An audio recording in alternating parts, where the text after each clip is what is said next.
You're going to start on me.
Hey, folks, Roland Martin here. This is Roland Martin Unfiltered, broadcasting live from the campus of Texas Southern University in Houston. We are 4 days away from Election Day, and all around the country, candidates, they are focused on getting as many people out to vote as possible. I, of course, was on the campus with Black Votes Matter as they were taking students to the polls as well, so we'll actually show you some of that. Also, Donald Trump and President Barack Obama, both of them on the campaign trail. Obama not afraid to fire back at Donald Trump. We'll tell you about that as well. Plus, Michael Cohen, Trump's former attorney, he is out saying that Trump often made racist comments to him when they were talking to each other.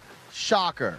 Shocker. We'll talk about that as well on the show, folks. It is a packed show. We can't wait to break it all down for you as we broadcast live from TSU. It's time to bring the funk and roll about unfiltered. Let's go. He's got it. Whatever the biz, he's on it. Whatever it is, he's got the scoop, the fact, the find. And when it breaks, he's right on time and it's rolling. Best believe he's knowing. Putting it down from sports to news to politics. With entertainment just for kicks, he's rolling. It's on go, y'all. It's Roland Martin, yeah. Rolling with Roland now. He's funky, he's fresh, he's real, the best, you know he's Roland Martin now.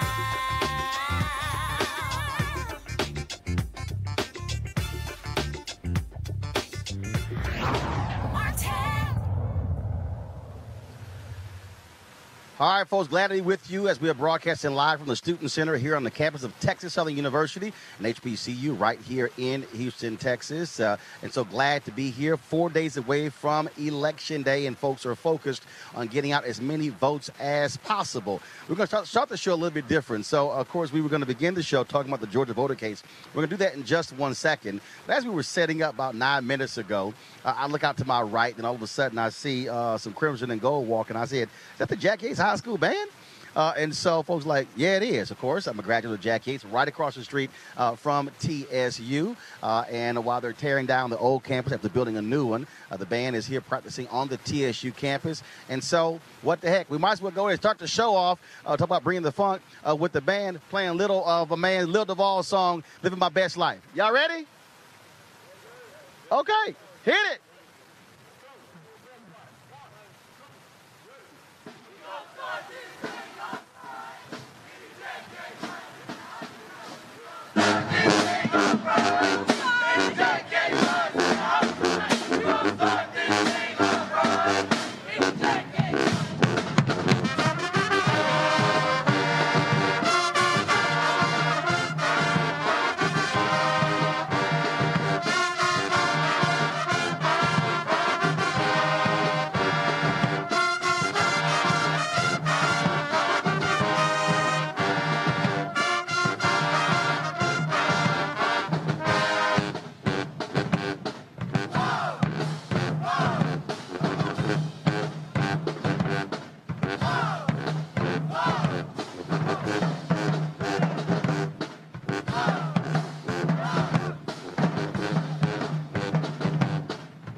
All right, then. I appreciate it. All right, JY, thanks so much. I appreciate it. Thanks so much. I appreciate it. All right, time to get to practice. Go. All right, then. Again, so look, when it's your show, you can do that. It's your high school. And so glad to have, of course, the JY Band join us. And if you might hear us, you might hear in the distance, that's the Ocean of Soul actually practicing as well. That, of course, is the TSU Band. All right, let's get right to it, folks. In Georgia, a federal judge ruled today that Georgia's exact match rules for voter registration will not apply for Tuesday's election. That will allow people to vote who had their voter registration held up. The Lawyers Committee for Civil Rights under Law, they, of course, were part of a coalition that filed a suit against Secretary of State Brian Kemp, who is a Republican running for governor of Georgia. Of course, the Lawyers Committee, they also are managing a war room to combat last-minute attempts at voter suppression. Joining us right now is Dorian Spence. He is the Director of Special Litigation and Advocacy for the Lawyers Committee for Civil Rights under Law. Dorian, how you doing? Good. How are you, Roland? I'm doing great. First and foremost, I mean, look, you guys have been targeting so many different people, taking them to court. Our civil rights lawyers are critically important. And it amazes me, I keep having all these black Republicans come on the show denying voter suppression. But the reality is what you see in Georgia and other places, Republicans desperately want to decrease voter turnout to make it easier for them to win. And this case is a huge victory for the Lawyers Committee and the other groups in the coalition. Absolutely. And this case doesn't just start this year. It actually goes back to 2014 when Stacey Abrams put together a nonprofit that the sole purpose was to register 100,000 African-American and low-income people to vote.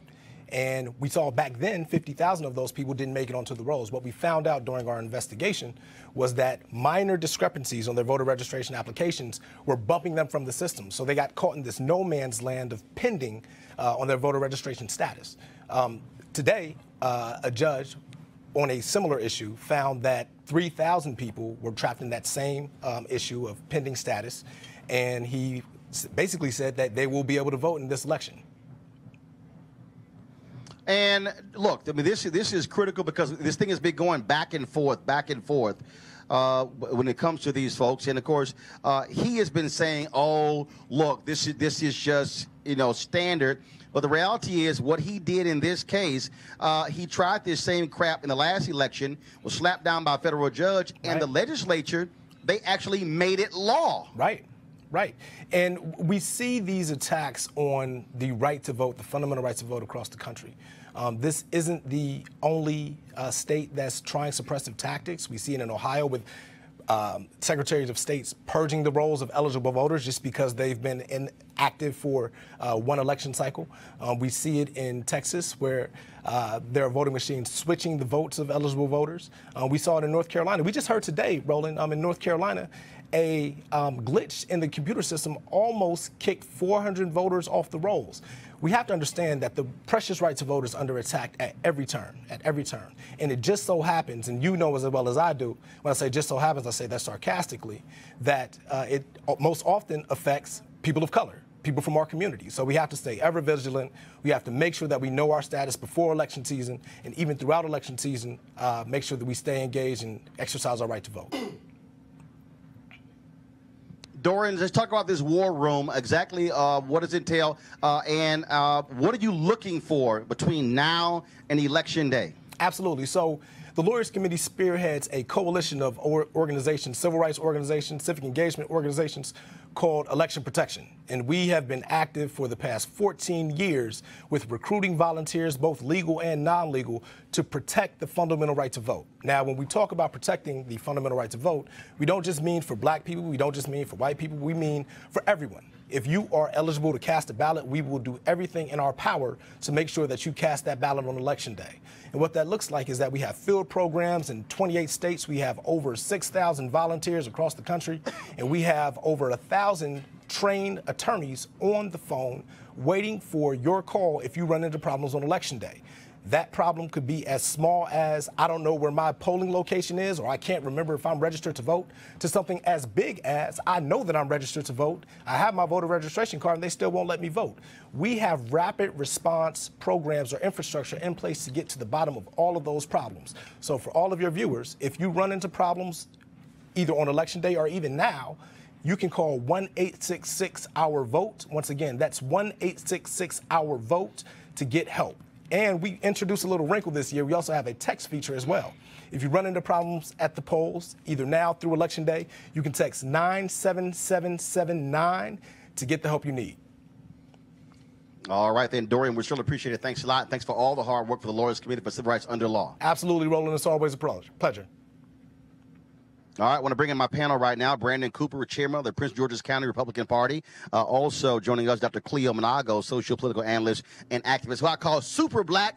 And Brandon, I want to start with you. Certainly, look, we talked about this beforehand. If you're Brian Kemp, you're not happy with what took place here. But this also should be a rebuke to those legislators in Georgia who actually made this law. This is an utterly ridiculous law, and it's the kind of crap Republicans keep doing in the southern states to have to, of course, put in effect voter suppression.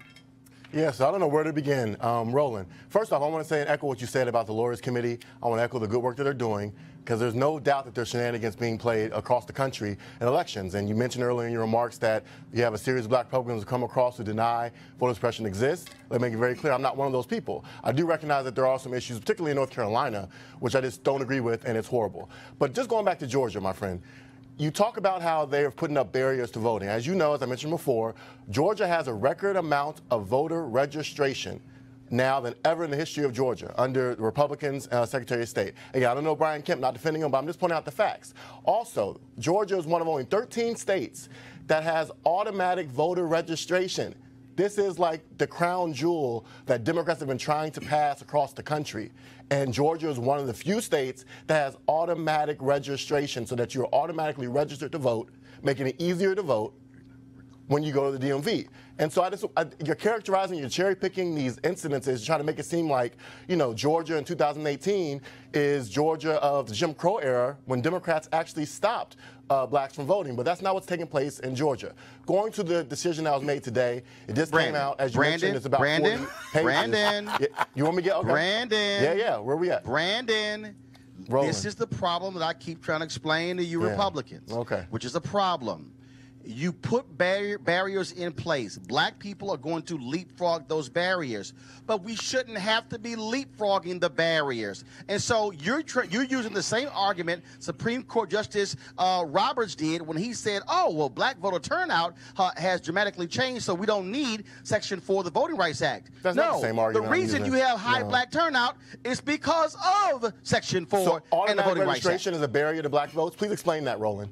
You never talk about that. So automatic first of all, registration, which that's a good Democrats are thing. pushing for nationwide, is somehow a barrier to black Why votes. should Come Republicans? On now. Come on now. Why should Republicans? Hold up. Why? Okay, Brandon. Is that, are I mean, you wanna Republicans talk about pushing that? same-day You voter wanna jump registration? over it or no? Are you going to respond to that one No, point? I'm asking you a question. Okay. Ignore my I'm asking you a question. First of all, it's a good thing. My question is this here. Do you as a Republican, do you support automatic voter registration and same-day voter registration? Yes and yes. Yes and yes. Good. What I You're can say- one of let the me go few back- let me ones, go back. Cleo. Oh, yeah, you go over my No, point. hold up. I got to go All to Cleo. All right. Cleo, go ahead. Well, all I can say is I learned something today that I didn't know before. As you know, on your show, I've complained about us not anticipating voter repression because it's been happening for years. And I just met Dorian from the Lawyers Committee, and apparently working with Stacey Abrams, they've been dealing with this issue or trying to deflect the possibility of voter repression at least since 2004, or maybe. So that's really impressive for me to hear because, as I've said many times before, this is old news. They did it way back when George W. Bush and before that in terms of black people being repressed. But it's good to hear that Stacey Abrams is so focused that she worked on this issue years ago and has made, I think that might be part of why she's doing so well now. Like I said before, her ground game in Georgia is one of the most powerful ones I've ever seen before. So this sister is quite brilliant and has great vision. So it's good to meet you, Dorian. It's good to hear about the work that you're doing. Again, folks, first of all, we are here in Texas. A lot of things, of course, happening here. We look at the latest polls. Beto O'Rourke is down by about 3 points to Ted Cruz. They're campaigning. O'Rourke is in Texas, in Dallas. This weekend, on Monday, is going to be doing actually an event with Kelly Roland, formerly of Destiny's Child.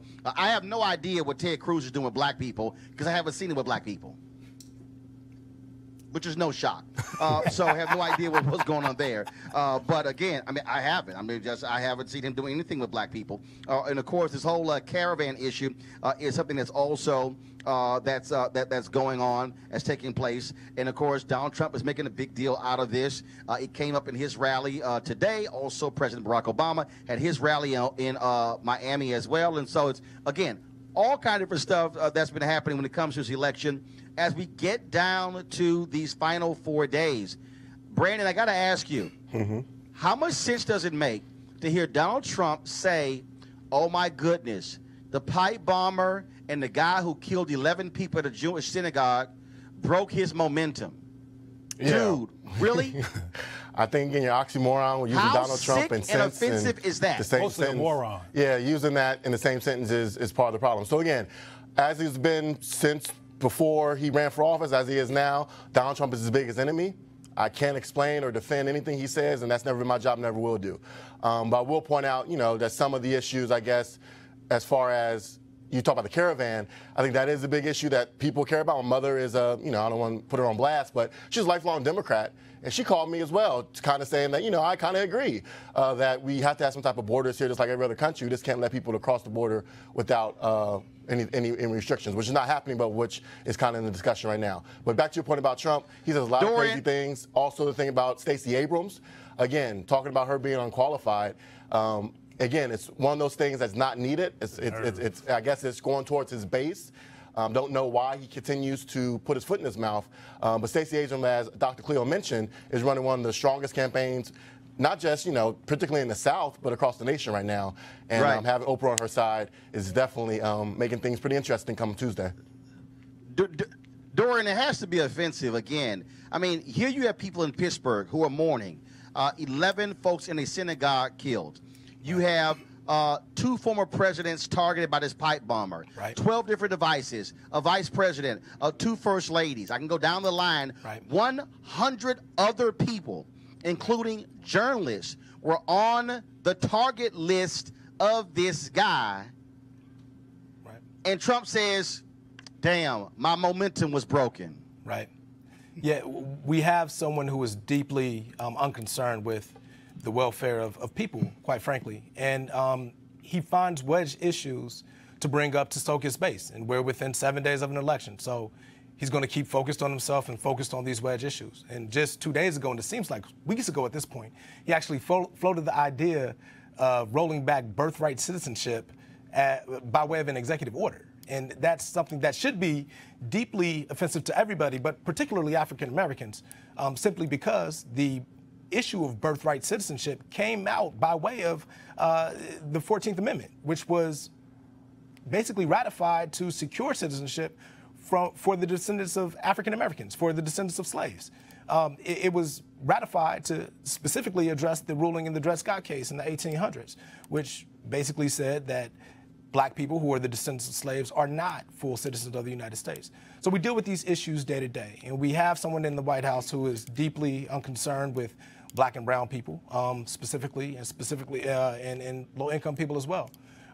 But we, once again, let's talk about another court case, and that is coming out of Ohio, where several federal judges have ordered Ohio to allow voters who've been purged in the last 6 years to be able to cast a provisional ballot in this year's election. You might remember this case went all the way to the Supreme Court, where a white man in Ohio sued, saying that he was improperly purged because he did not vote in a previous election. The Supreme Court, the conservative Supreme Court, with Neil Gorsuch on the court, voted 5-4 that purging was allowed, which is one of the reasons why Republicans across the country have been doing this very same thing. Now, plaintiffs, led by the A. Philip Randolph Institute, got the appeals court to overturn an October 10th ruling by a federal judge that said voters were not illegally purged from Ohio's rolls. And so that is happening. And speaking of provisional ballots, Keegan Peele and Chris Rock, they got together to actually put this video together to help people out when it comes to the idea of casting a provisional ballot. Check this out.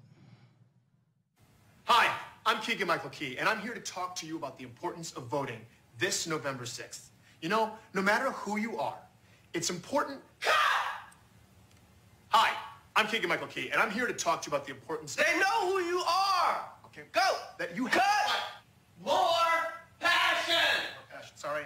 No matter who you are, or where you're from, or what political party you're affiliated with, it's important that Come on. What are you doing? Go. Here we go. Run it. Here we go. There are efforts underway across America right now to keep certain groups from voting. Groups? What groups you talking about? No. Stop with the groups. New Kids on the Block? Spice Girls? Groups? No, I'm talking about, the disenfranchised. Disenfranchised? What, people that own Popeyes? What are you talking about? Black people. Well, then say black Okay, people. all right, okay. Black people. They're trying to keep black people from voting. There you go. They can't tell you can't vote, okay? You have the right to act.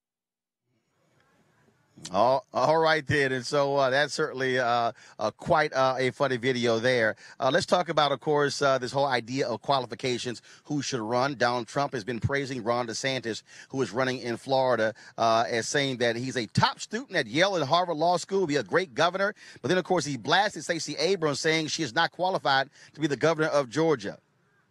Really? Really? Let me help you out, Donald. Stacey Abrams graduated magna cum laude from Spelman College, master's degree from the University of Texas. I don't really talk about them. Okay, law degree from Yale Law School, and also the minority leader of the Georgia General Assembly. Brandon, sounds to me like one hell of a qualified black woman. Oh, yeah, I agree. I said earlier, I think this whole issue, what's qualified, it reminds me a little bit of what happened with Hillary Clinton and Barack Obama during 2008 primary. As you remember, Hillary Clinton and Bill Clinton came out saying that Barack Obama was not qualified, that just a few years ago he would be getting coffee for Bill Clinton. And so I hate this idea that they're putting qualifications on folks. I mean, looking at our current president, Donald Trump, compared to other presidents, he's on paper, you would say maybe the least qualified of the presidents we've had. But I think if you look at the Georgia Constitution, it says you have to be 30 years old, you have to be a resident of the state, I think, for 6 years, and a U.S. citizen for 15 years, something like that. So I think that makes her qualified. She's running. Let the voters decide on Tuesday whether she's qualified to run the state. And again, I think Donald Trump continues to be his biggest enemy. It may work for a certain segment of his base, but it's not working for a majority of us. Cleo. We already know who Donald Trump is. He's been consistently strange and antagonistic and has a resistance to facts since before he became president. I think it's important, though, to understand, because we keep talking about Trump, but Trump is a figurehead who's sitting in front of a large group of people who support him, including some of the masses of the United States of America. It's not just Trump. I believe that Trump probably goes to the Klan committee first, the high executive level of the Klan in the White House, and they all plan to make a decision that he's making. He's not alone. But again, with him saying that Abrams is not qualified, come on, that's what we expect him to do and expect him to say. He's been predictable. That's why I get kind of surprised by people's perpetual being surprised by the man redundantly being Trump from day one. The man has not changed a bit, so this is to be expected. I don't believe he believes everything that he says. I don't believe that he believes that Stacey Abrams is not qualified, but he's playing psychological games. He's throwing that perspective into the mix so people can consider it, and his hope is that they will not vote for her because he says she's not qualified. And frankly, that kind of deceptive perspective has worked for him. It's worked. Dorian? The Lawyers Committee is a nonpartisan organization. We want to make sure that anyone who is eligible to cast a ballot on Election Day can cast a ballot. So if you run into problems at the polls on Election Day, dial 1-866-R-VOTE. We're here to help you out. Hey, Dorian, you ain't got that. Dorian, you can be nonpartisan, but you can at least say the sister's qualified. You ain't got to run from the question. Let me work my way back to that, because I met Stacey Abrams in person in 2014. I thought she was a very charming woman who was very focused, and I have to commend anyone who sees that there's a large segment of the state population who is not registered to vote, and she doesn't just sit back from her podium and tell people to go out and register to vote. She actually does something about it. She put together a nonprofit, and she got out there and she registered voters. That is 100% commendable. I think the questions of her qualifications are a non-issue. She's clearly qualified. She's clearly one of the most brilliant people in the four corners of the state of Georgia. So, I mean, that's beside the point for me. What I'm saying, and I want to be clear about this, is that if voters run into problems on Election Day, you can dial 1-866-R-VOTE. We will get you the help you need. We got you. Dorian, I'm going to get a number. I got it. But stick to the topic at hand. All right, y'all. As I said, I'm here on the campus of Texas Southern University, and earlier today, Black Votes Matter. They actually were on campus. They brought their bus, which has been traveling all across the country, mainly in the South, to help students get to the polls. And, of course, this is one of their hoodies. Y'all know normally I don't like hoodies, but this is one of their hoodies. That video here, of course, we shot earlier. Also, the students from the Texas Southern University School of Communications were working with me as well, and so they shot some of that video as well. And of course, that's the students getting off the bus, entering the polling location. They, of course, were taking students back and forth all day to the polling location, which was located about a mile or so away. I still don't understand. Well, first of all, I understand because we're living in a state run by Republicans, why you don't have an early voting location on the TSU campus, considering how close you are to so many people here. And so it makes no sense whatsoever. The same thing happened when I was at North Carolina A&T on Sunday. Same thing. Those students had to actually march 2 miles away just to vote. And so we caught up with some of these students and shared their thoughts on why voting is important. I believe it's important to vote because our ancestors, they died for this right for us to vote. And I just feel like it's a slap in their face when I hear other young African Americans saying that, you know, our vote doesn't matter. It matters. So that's why I think it's important to vote, just to pay homage to our ancestors. Basically, to pick out what she said, this is definitely a huge slap in our face to our ancestors, grandmothers, grandfathers that wasn't allowed the right to vote, wasn't allowed certain privileges that we're allowed today. Also, I just feel like especially this certain election is very important because this certain election, it affects us directly as a people. And we got to make sure we get the right people in office to make sure that things are handled right, especially in the White House, and just try to do the best we can to make this country better. And I think it's important for us to vote, especially right now, because these elections are what's going to affect us in the community instead of like the presidential election, which is going to affect us as a whole, as like a city. So what we're doing right now is going to affect us, what we're doing in the community and our surrounding areas. Good afternoon. My name is Marcus Nash. I'm a junior here at Texas Southern University, majoring in education. I feel it's important to exercise your vote because when you vote, you're planning the future for your unborn kids, and also you're electing the people that's governing everything that's around you, from state to local to the executive level. And I feel like it is very important for you to exercise that vote. Hi, my name is Kelsey Eggleston. I'm the aquatics director, and I believe that it's important to vote not only to be an example for my students and my staff, but also to exercise my right to stand up for the things that I believe in. Hey, what are we going to do? Vote! Who are we? TS, TS, TS, TS, you. I thought you knew. All right, folks. Now, today in Miami, President Barack Obama was there campaigning on behalf of Andrew Gillum, who is running for governor. Latest polls show he's up almost 4 points against Ron DeSantis. Also campaigning for Senator Bill Nelson, locked in a tight battle for the U.S. Senate. Nelson is the incumbent. He's running against Florida Governor Rick Scott, who's trying to become the United States Senator. Here's what Obama had to say at today's rally. So America's at a crossroads. The health care of millions is on the ballot. Making sure working families get a fair shake is on the ballot. But maybe most of all, the character of our country is on the ballot.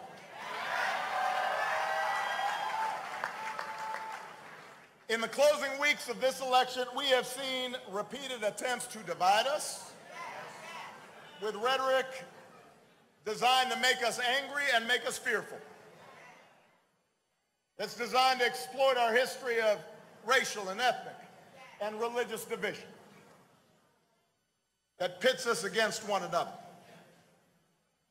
to make us believe that order will somehow be restored if it just weren't for those folks who don't look like we look, or don't love like we love, or pray like we do. So,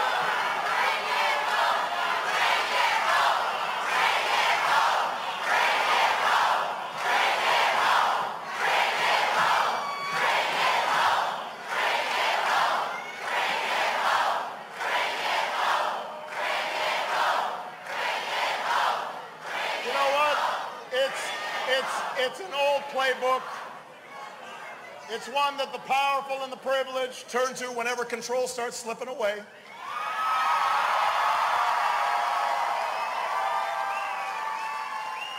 They'll get folks riled up just to protect their power and their privilege,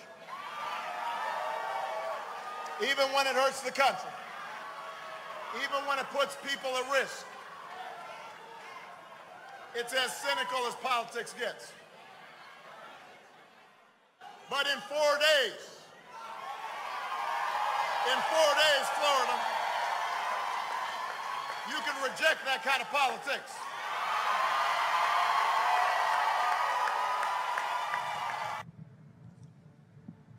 All right, folks, going to a break right now, and we're going to show you a couple of great PSAs that are trying to get young folks, millennials and Gen Z, to go to the polls and vote. And we'll show you those, and we'll be back on Roland Martin Unfiltered, live from the campus of Texas Southern University in the greatest city in the world, Houston, Texas. Back in a moment. All the young people who are here today, there are now more eligible voters in your generation than in any other. Which means your generation now has more power than anybody to change things. But to exercise that clout, to exercise that power, you have to show up. In the last midterms election, in 2014, fewer than 1 in 5 young people voted. 1 in 5. Not 2 in 5. Or 3 in 5. 1 in 5. Is it any wonder this Congress doesn't reflect your values and your priorities? Don't tell me your vote doesn't matter. Hi, I'm an actual doctor. Are you feeling tired, irritable, and stressed out about government and the state of democracy? Well, you might consider voting. Voting is shown to relieve the painful symptoms of civic constipation and electile dysfunction in the voting populace. I used to think politics wasn't my thing, pretending like my inactive citizenship wasn't bothering me. I couldn't stop putting up signs on my lawn, my bumper, even my own body. Voting works to treat my moderate to severe fits and chronic apathy. Voting is proven 100 times more effective than posting on social media, praying for the apocalypse, cynicism, hopelessness, or moving to Canada. If you're an American 18 and over, voting is recommended for you. Side effects may include being able to better judge justify your existence, the ability to look your kids in the eye, decrease thoughts of suicide, and sleeping. So if you suffer from electile dysfunction, Civic constipation. Ask your doctor. Ask your doctor. then voting is right for you. If you or somebody you know suffers from electile dysfunction, become a healthy voter today at voterx.org.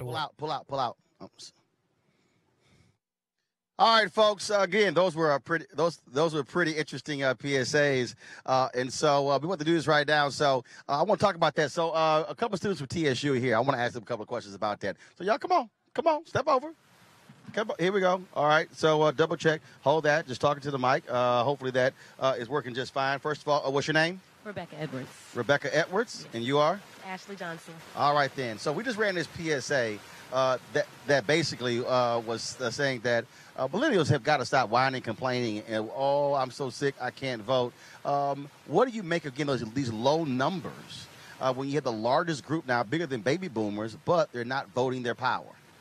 I would definitely say that when it comes down to like voter ID restrictive laws, I think that pushes away a lot of millennials from voting because they feel like their vote doesn't count. Especially here in Texas, I think it was in 2013 when they passed the law about, voter ID laws and picture IDs and things of that matter. It turned a lot of people my age away from saying that, well, I don't have the right ID or I'm not from Houston, so I don't know if I can really vote in this election. And so they feel very discouraged in going out to vote because they feel like they can't. But there's a placard at the National Civil Rights Museum that says, all I want for my 18th birthday is a voter registration card.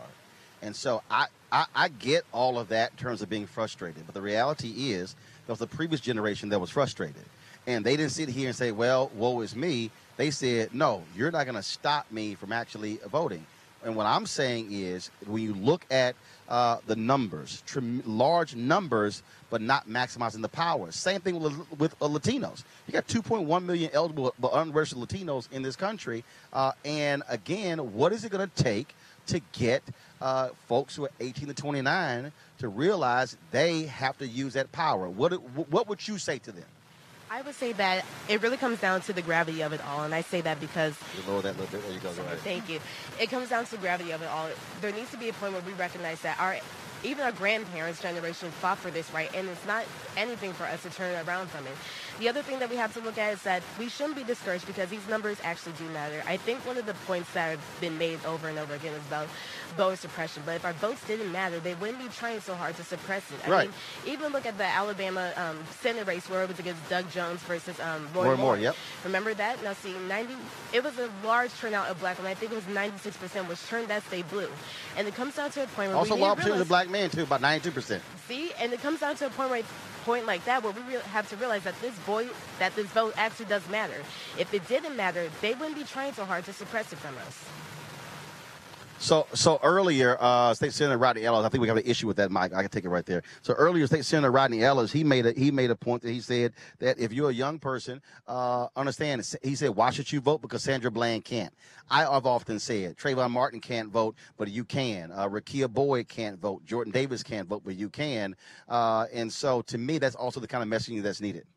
I would definitely say I agree 100%. And one thing that I've noticed, especially with this recent midterm election, is that I've been encouraging some of my peers to actually know what they're voting for, because oftentimes we also hear you just need to vote. Somebody fought for you to vote, somebody died for you to vote, but no one knows how to vote educatedly. Like, they don't know exactly what they're voting for. They just know that it's important. So one thing that I've really been pushing, especially in this midterm election, is know who you're voting for. Know who's running for what race. I know a lot of people, especially in my class just yesterday, didn't even know that there are 3 people who are running for the Texas Senate right now. Have no idea that was happening. They only know about, Beto and Ted Cruz, but we have to be more encouraging, especially millennials encouraging each other to actually make an educated vote as well. All right, you got 4 days, and so what are you going to tell the lazy folks on this campus who's saying, I'm good, I'm not going to really worry about that? What do you say to them?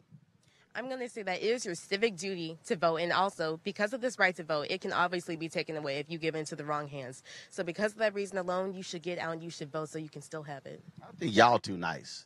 Y'all got to say, get your lazy ass up and vote. I've been dragging people. So if I'm like, if you haven't registered, if I got to strap you to my back to take you to go and vote, we're going to make sure that it happens. Well, but also the commissioner, former State Senator Rodney Ellis, he also said that, of course, it doesn't tell you who you voted for, but in Texas, you're able to actually list who voted and who didn't. He said that he said y'all should get the names of every student on this campus and put it in the school newspaper of the folks who did not vote.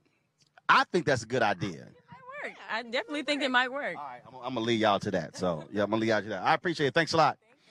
All right, folks, we talk about this whole idea of voting, and, of course, we've said how impactful voter suppression is. And so can Republicans actually make an argument that is appealing to black folks? Demetrius Minor, he is the coalition director for the Americans for Prosperity Florida, author of Preservation and Purpose, The Making of a Young Millennial, and a Manifesto for Faith, Family, and Politics. And so, Demetrius, what about that? Because last week, Young Conservative Summit they had, all these young black folks were there, and they all what they doing is just yelling, hollering, screaming, talking about, oh, what Democrats haven't done. And I said, fine, what's your agenda?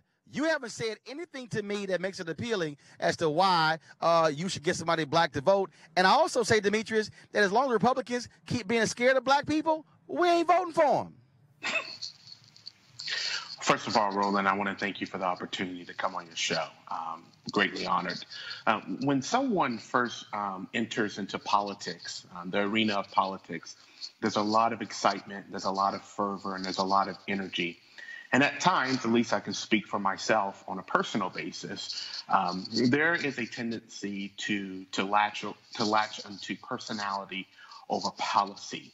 But it's policy that's going to have the most direct influence on people's lives, especially on a state and local level.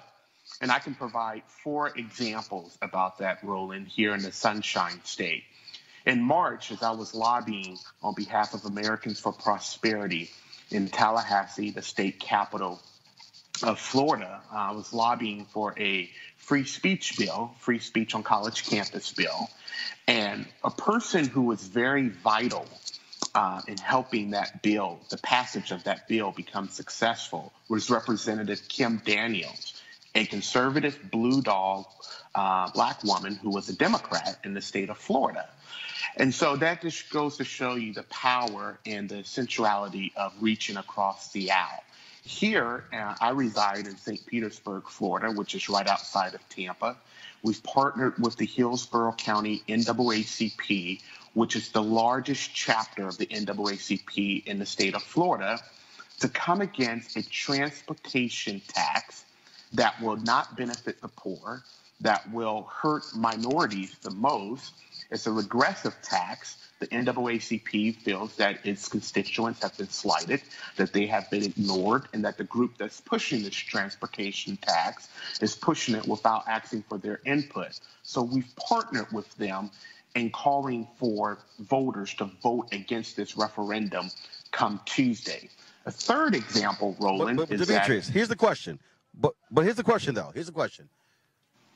I'm talking about Republican candidates who are white. And the question is this. Do they have the guts to go into black communities, to actually sit with black people and ask them, what are the things that you care about? I have had this discussion over the years with Michael Steele, with J.C. Watts, with Elroy Saylor, with Michael Williams. I mean, a whole host of people. And the reality is this here. Whenever elections come around, Republicans go, we're not going to get black votes, so we're just going to go focus on our voters. But then they complain about black people who vote Democrat, and then they always say, oh, Democrats take you for granted. But it's very simple. If one party largely ignores you, then you're not going to even consider that particular person as a black Republican.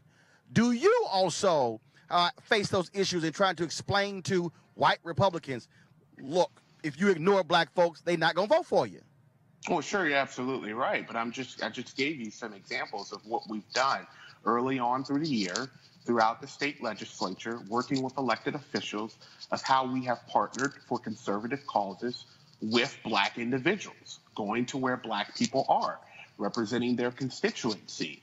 I definitely can't speak, or neither will I be held accountable for what people do in various states. But here in the state of Florida, we have put a concrete effort in articulating our principles, our values, and our mission and vision to those who traditionally are not aligned with us. So is Ron DeSantis doing that against Andrew Gillum? Ron DeSantis, just like Andrew Gillum, is out there campaigning and vying for every single vote. Let me put this disclaimer out there. As a member of Americans for Prosperity, we're nonpartisan, so we don't reflect either party. No. I'm not. No. But I'm asking you. But you're in Florida. You're in Florida, and you're a black Republican. Sure.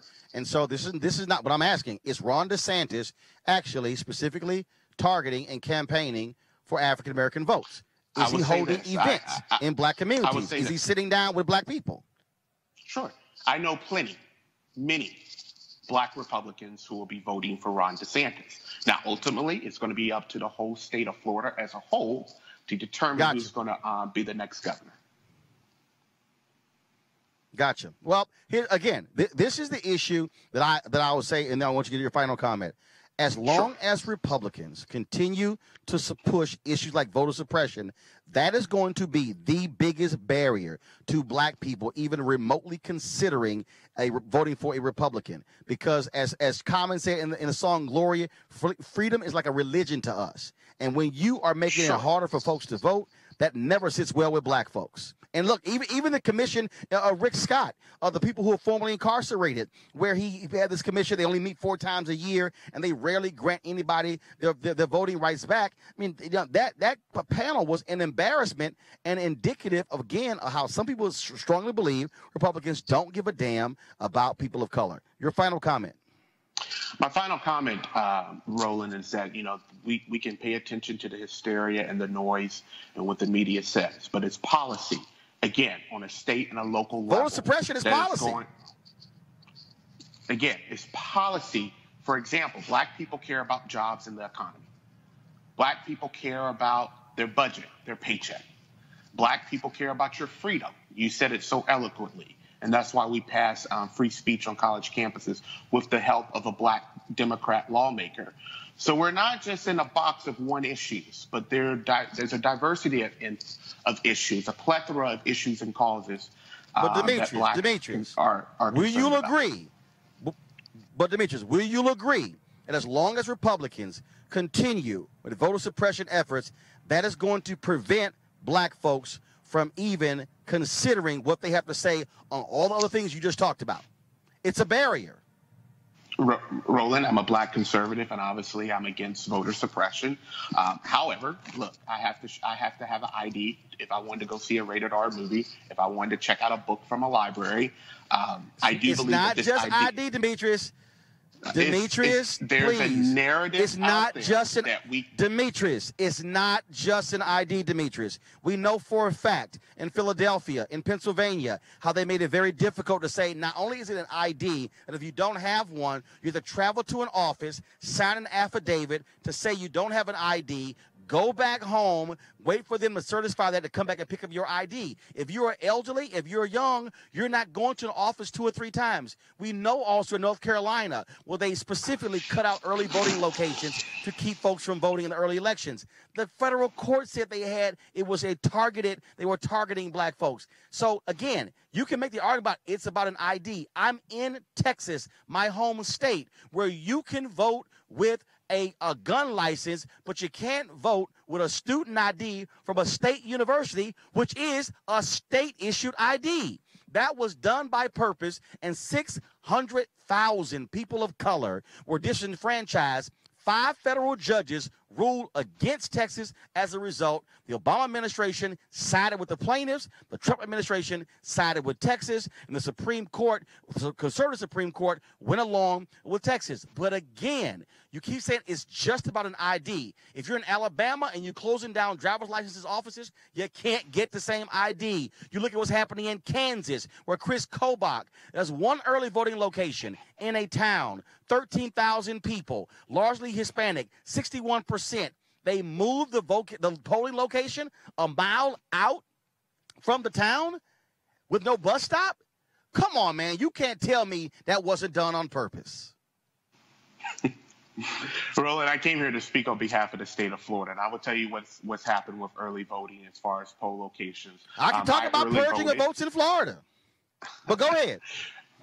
Roland, I went to an early voting polling location that was a little bit further than where I would have to go if I decided to vote on Tuesday. However, I had no problem whatsoever. I had no issue whatsoever when I registered to vote in providing the documentation that was needed. So this narrative that Black people can't do whatever it takes to get an ID or to get identification, I think it's false. No, and Demetrius, I think you and I would just have to disagree on that one.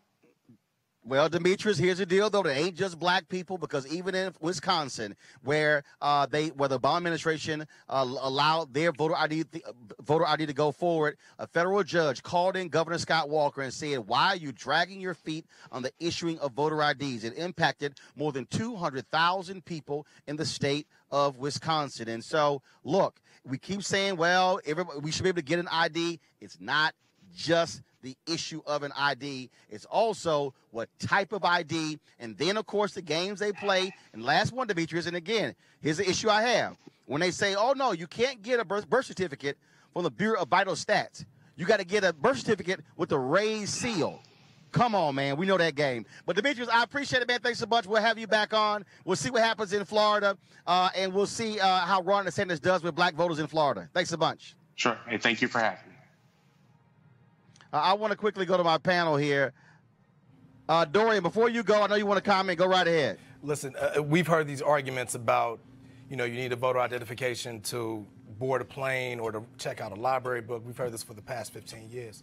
The fact of the matter is, boarding a plane or getting a book from the library isn't a constitutional right. It's not a right that's secured by the laws and the case law of our country, right? Like this, the right to vote is so precious that in constitutional case law has been referred to as so precious that it secures all the other rights. So it is the fundamental right. And Demetrius said something else. He said, the idea that Black people aren't willing to do whatever it takes to get identification or to vote. Why are we always put in a position where we have to do whatever it takes to exercise something that we are due as a people, as citizens of this country? I mean, he's taking his privilege into account as well. I mean, he probably has access to a motor vehicle, but the fact of the matter is, a lot of us don't have access to motor vehicles, and we have to rely on public transportation and loose job schedules to get to the polls on Election Day. So why don't states take the opposite approach, like Oregon, where they register people automatically to vote, and you have to opt out of the right to vote if you don't want to vote? We should be making easier, not harder to vote. It's ridiculous. And I hear this stuff every week, day in and day out, about how it's so easy to cast a ballot, and if Black people just, exercise a little gumption, a little moxie, then we'll be able to vote. But that's not the case, because we hear about it every day in the Election Protection Hotline, 1-866-R-VOTE. If you have problems on Election Day, give us a call. We'll help you get to the bottom of those issues. Roland. All right, Dorian, I appreciate it. Thanks a bunch. Cleo, go ahead with your comment, then I'm going to Brandon before I go to my next topic. Go ahead. Recently, I'm sure you know by now, Kemp backed out of a debate with Abrams. And I'm sure Jeff Sessions still has nightmares about his interaction with Kamala Harris. And my point to you was that these Republicans have other strategies other than confronting Black people directly. They get Kanye, they get other people to do their work to make Black people have some appeal, or make the Republican Party have some appeal to Black people by doing strategic, manipulative things. And overall, they're not interested in having this direct interaction that you keep asking about with Black people. They rather do the strategic, manipulative thing that they do to make sure that they have an optical impression that make you consider voting for them. When Kanye was being confronted or addressed by the president, that had an impact. Then, as you know, Trump followed up with bringing about 400 young people, you were there, to the White House to create this optical illusion of Black support. Trump's optical illusions have worked for him, not directly confronting Black people. As you always say, he has yet to talk to the Black press or surround themselves in a situation with Black people that he does not control. They're not going to do it because they, like I said, what happened with Jeff Sessions, with Kamala Harris, that's one of their nightmares, that they're going to be confronted and actually be responsible, and they won't be able to. So I don't know if you're going to get what you want if you expect these white Republicans to actually be in a meaningful dialogue with Black folks. They rather scheme and strategize. Brandon, your comment, Yeah, please. there's 2 points if I can get through. First off, You know, we agree on a lot of things, but I disagree with you when you try to paint with a broad stroke the Republican Party. You're talking about white Republicans and interacting with the black community. Just 2 examples real quickly. John Kasich from my birth state of Ohio got 1 out of 4 black voters to vote for him back 2010. Larry Hogan up on the ballot this year. And that's one guy. Let me finish. Roland, let me get my point across. You there surely are have a chance to 31 respond. Republican governors. All right, that's Roland, one. All I said again was that when you paint with a broad stroke, if you want to sit here for the next hour and go down and list a lot of other ones, Larry Hogan in my state currently of Maryland, running right now, the latest poll. That's 2. Hold up, let me finish. The latest that's poll by 2 the out of 31. Newspaper, the latest poll by the Afro newspaper shows him with a 65% approval rating from black Marylanders. So all I was pointing out Brandon, is that when you paint with that's a broad 2 stroke, out of that 31. Okay, want me to keep going down the list? I will. But Roland, all I'm saying again is that when you paint with a broad stroke, Brandon, the Republican Party, you're doing you stopped that too. Secondly, to the second point. Brandon, you stopped that too. Want me? Okay. On my second point about Brandon, you stopped that too. To what? Go ahead. To what? Okay. So again, go ahead, finish your second point, but go ahead. Second point. You keep saying I paint with a broad brush. Yeah, because it's broadly true. About voter registration statistics. The Pew Research Center, which I know you all agree on here, is not a right-wing organization at all. It actually leans a little bit to the left. The Pew Research Center did a research on voter registration in this country and found that 1 out of 8 voter registration forms in this country are inaccurate or out of date. That's 24 million, 1 out of 8. They found that there are 1.8 million deceased people on the rolls currently, and that 2.75 million people are registered in 2 states. So I bring that up only to point to the fact, as the gentleman from the American Prosperity is talking about, that the need for voter ID is not an attempt at some imaginary problem. Brent, I'm going to stop you right there, brother. It is an issue that is being addressed right there. You can look at Canada, other countries as well, that do how many instances do we have of in-person voter fraud? You always like to point to over the past 15 other countries years, when it comes to healthcare or Europe. How many want to talk about voter ID instances do we have of in-person voter fraud, Brandon? Again, how many instances? Okay, to your point. Do we have of in-person voter fraud? And I talked about this before, and if you let me get to your point, how do you investigate a crime first dictates how many that come out. There's been over 1,000 of them that I can list. If you give me time, I'll pull up the website and go through them. But again, if you're not investigating it or don't have protocols in place to catch it. There are protocols, Brandon. No, how do you it's under state law. You just graduated law school. You know that, right? I work on campaigns, and I graduated law school, and I work as a campaign manager. Okay. Have you worked on a campaign before as paid staff? Absolutely not. But I am an attorney, and I have looked into this. Now, so let me know how many. Let's go to our birth state of Ohio. Your point about how many instances of in-person voter fraud have you seen? Okay, hold on. I'm a referee. Dorian, ask your question, and then go Brandon. Yes, your question. Let's limit it to the state of Ohio. That is our birth state. We went to the same high school, actually. Okay. How many instances of in-person voter fraud have you seen over the past 15 years out of the state of Ohio? So 2 things again. I don't live in Ohio. I've been living in 12 years. I live in Maryland, so I cannot speak to that. Let's go to Maryland. I used to live in Maryland, too. Let me go back. Let me answer your question, but I'm not going to answer how you want to answer, but I'm going to answer the question. I heard your question. Here's my answer. I've worked as campaign managers for campaigns on the front lines, Democrats and Republicans. How do you tell if somebody's coming to the polls on, as I pointed to, 1 out of 8 registrations in this country, the Pew Research Center has found to be inaccurate? Okay. How do you find that how do you prevent them from voting? There is no system if you're not checking IDs as they didn't do in Ohio for a long time. Brandon, excuse me, I'm sorry. Dorian, no way to find out. Dorian, you got 30 seconds to respond. I'll take 15. Look, I'm bored. The fact of the matter is it's a voter identification is a remedy for a sickness that does not exist. It is a voter suppression tactic because the more hurdles you put in the way of people when they try to vote, the less likely they are to turn out. We've seen it time and time again. And the court case that you were referring to, Roland, earlier out of North Carolina was the NAACP's case. And the court found, excuse me, this is my 15 seconds, brother. Okay, all right. The fact of the matter is, registrations are inaccurate according to a left-leaning organization. But okay, all right. Brandon, Brandon, I've heard the same point 7 times. I don't need an 8th time. I'm good. All right. One of the other issues that's important, of course, is criminal justice reform. We know what's happening in Florida. Step over here, please. There's a couple of guys that want to quickly interview before we go. Come on, step over. No. Leave that. Bring it over here. Come on, step over. What's your name? Danny Sneed. All right, Dan. Stephen Holloway. And you guys are with? We're with the Anthony Gray's Smart Justice Bureau project. Okay, and what is that? That's a course, a 12-week, 18-hour course aimed at using your lived experience to invoke policy change. I'm a formerly incarcerated person, spent 15 years in Texas Department of Correction, but I run a faith-based reentry program. So one of my ideas is to go to Austin, use my lived experience of how the faith-based program worked for me, to ask them to prioritize funding to support faith-based and community-based programs because it promotes public safety, and you change that person and make them be a productive member of the community. Are you excited about what's happening in Florida, where that initiative is going to change the Constitution, is going to restore the voting rights of 1.4 million formerly incarcerated folks? Yeah, absolutely. Now, I was never incarcerated, but I was affected by it because my father spent 30 years in TDC and received a 99-year sentence for a nonviolent crime.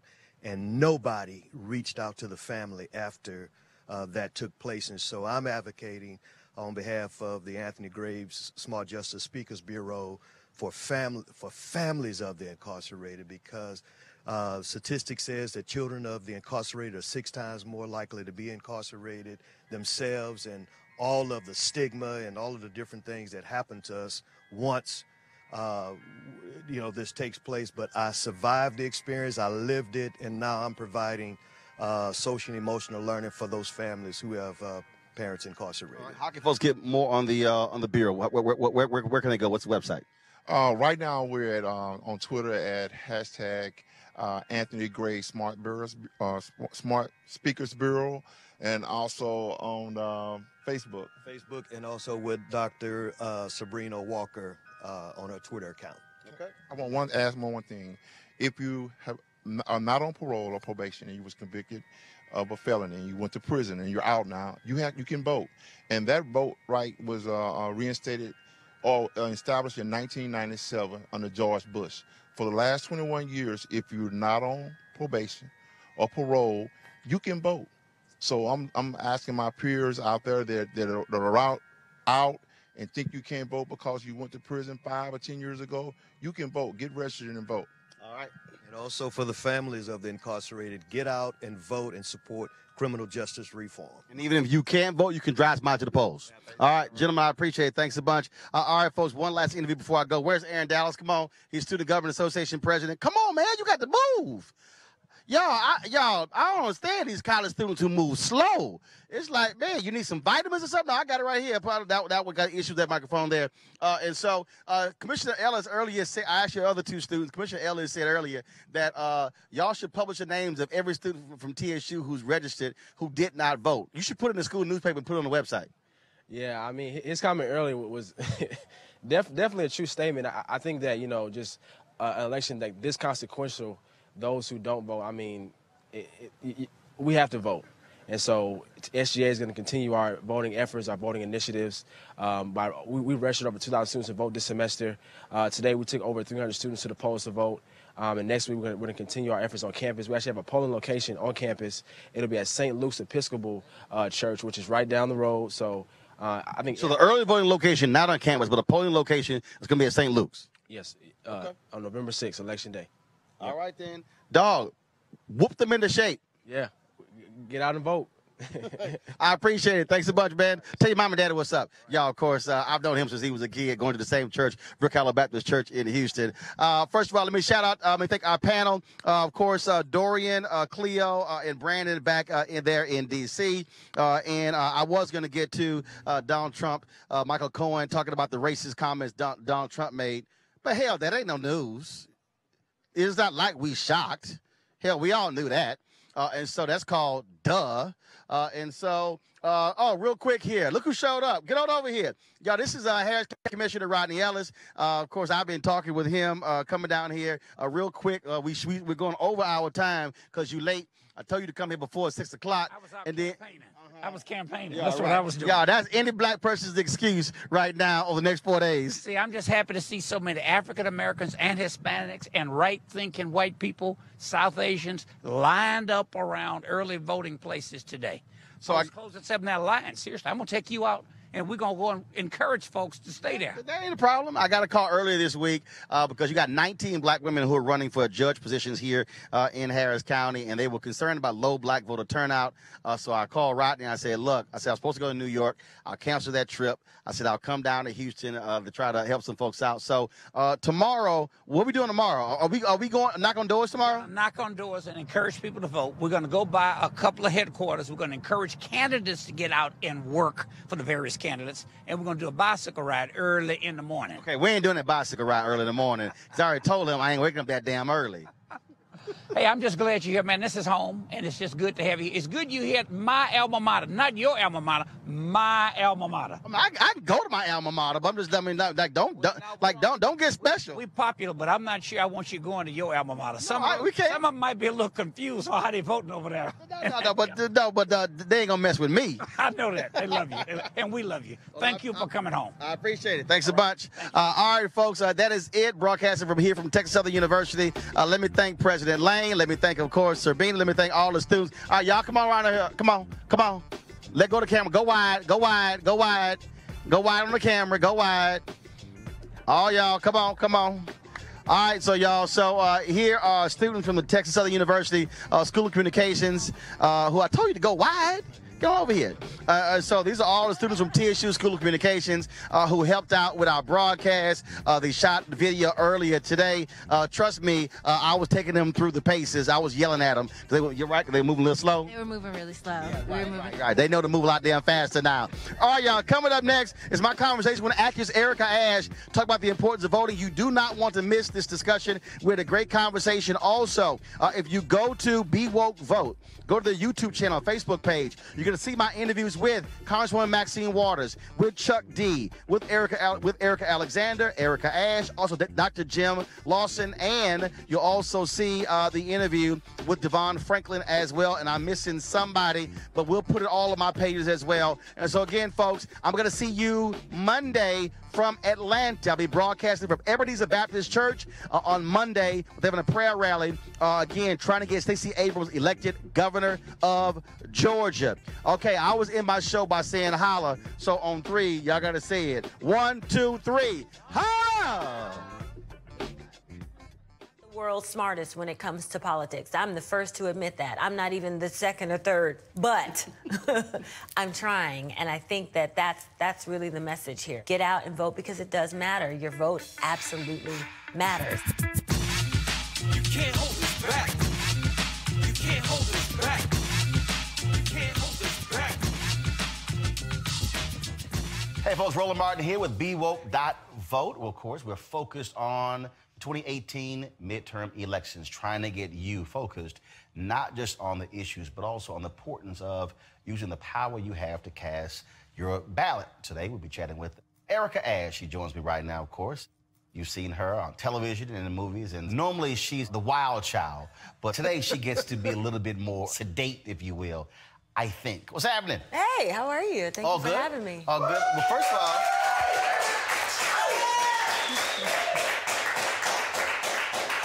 so I see you broke out the proper attire.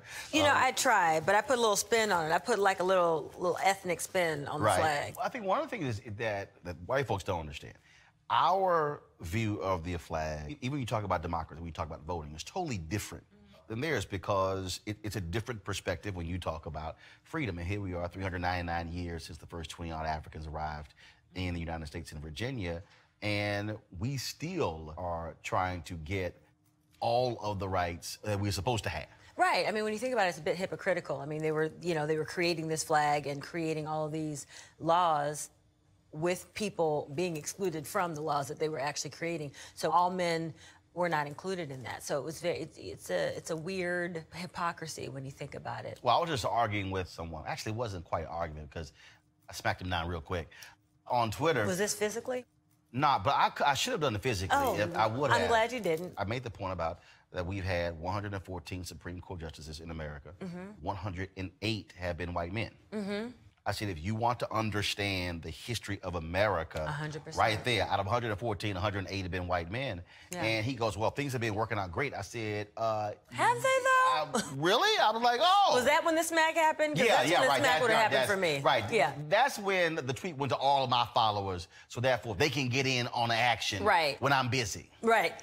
Yeah. Sometimes you just want to let them have it. It's like kind of like the Beehive for Beyonce. Sometimes you just don't want to get your hands dirty. It's like, you know what, this is too easy. I'm gonna just let y'all have this. Oh yeah, and they're very good at handling that. I know they are. But and again, it's a different perspective. Even when we talk about just this idea of voting, when you look at the efforts today with voter suppression, even the craziness with voter ID, people go, oh, but ID is simple. I'm like, yeah, but once you start going underneath, where you have to have a certain type of ID, we must see the birth certificate, it must be raised, it must be a certain paperweight. I mean, look, these are barriers that are put in place. Can I just be quite frank with you? I think a lot of people end up not voting or being politically active because a lot of people just don't understand the terms. And I think what happens a lot of times, people don't want to admit that they don't understand what these terms mean. And people talk about it, you know, they talk about the electorate and gubernatorial and blah, blah, blah. You might as well be saying Oshkosh, Bagosh, blah, blah, blah, because people just don't get it. Because but also, they don't we haven't had real civics, though. Right. I mean, we haven't had real, I'm talking about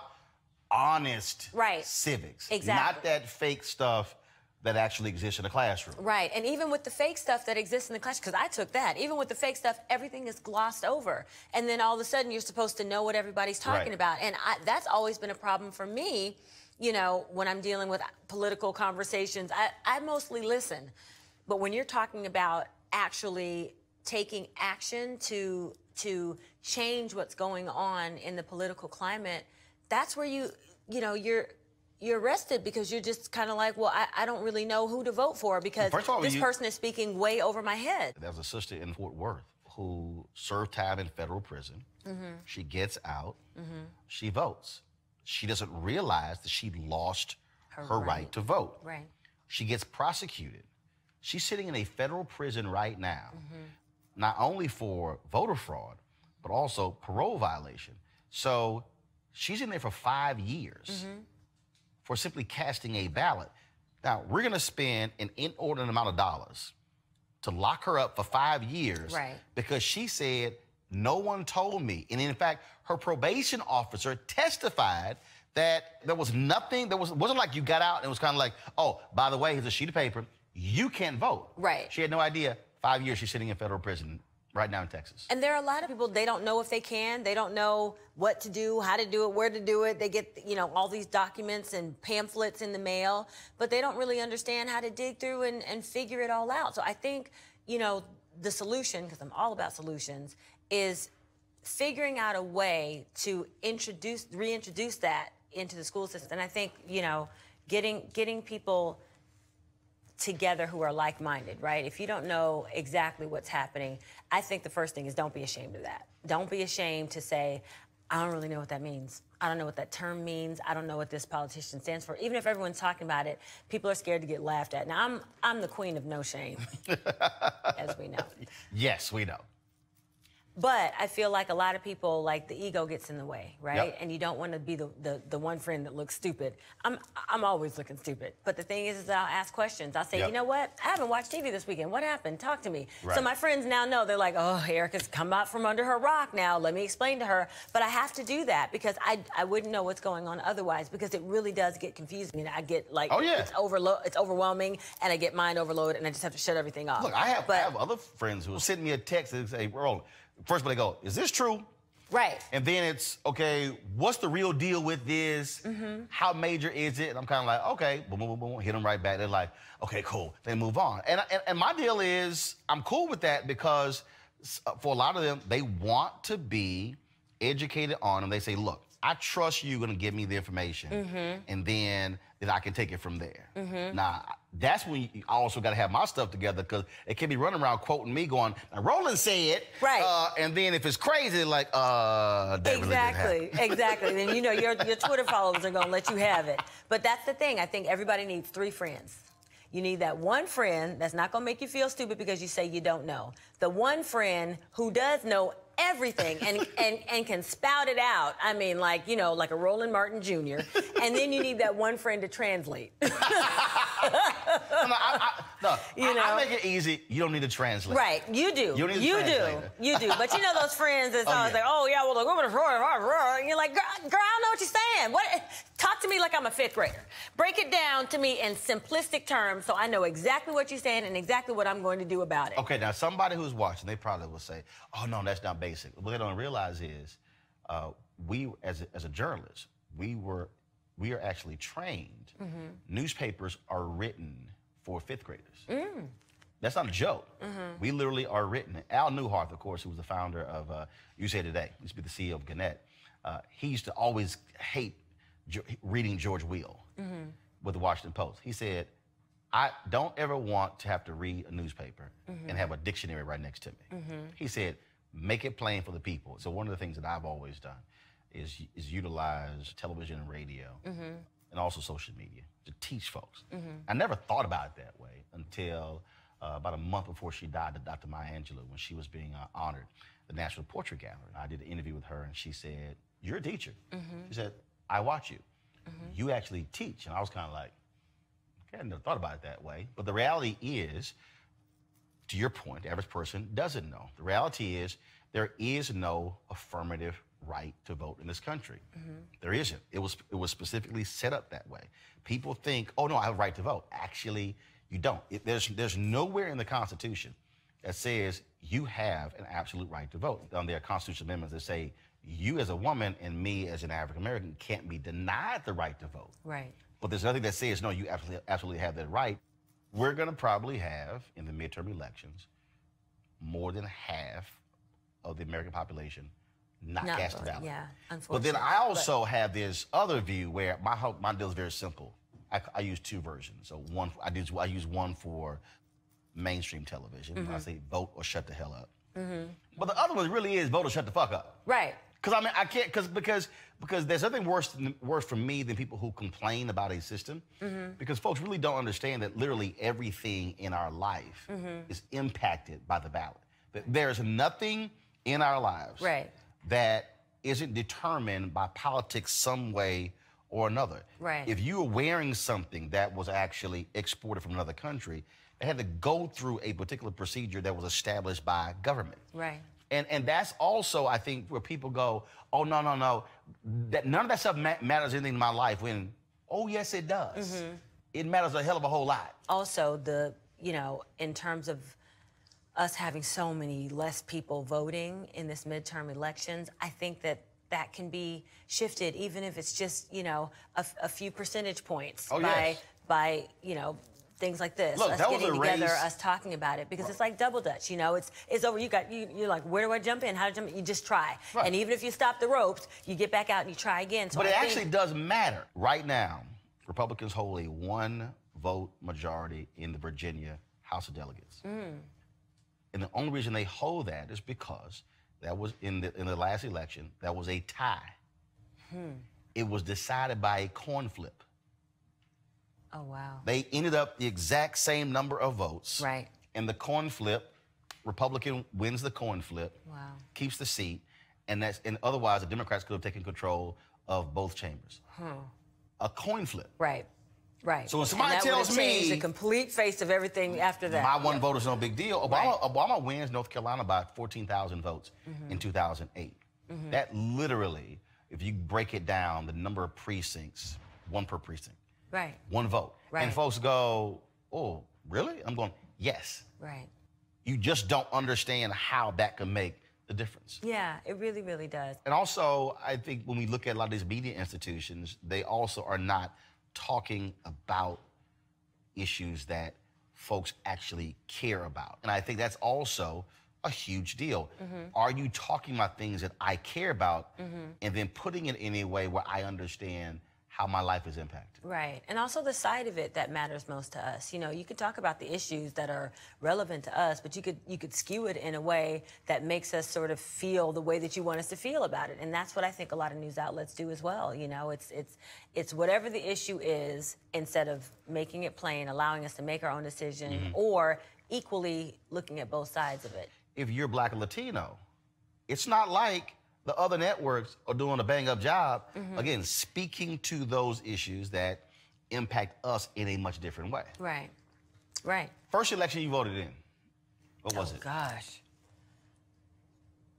Do you want me to be completely honest? No, I want you to lie. Yes. Obama. That was the first one?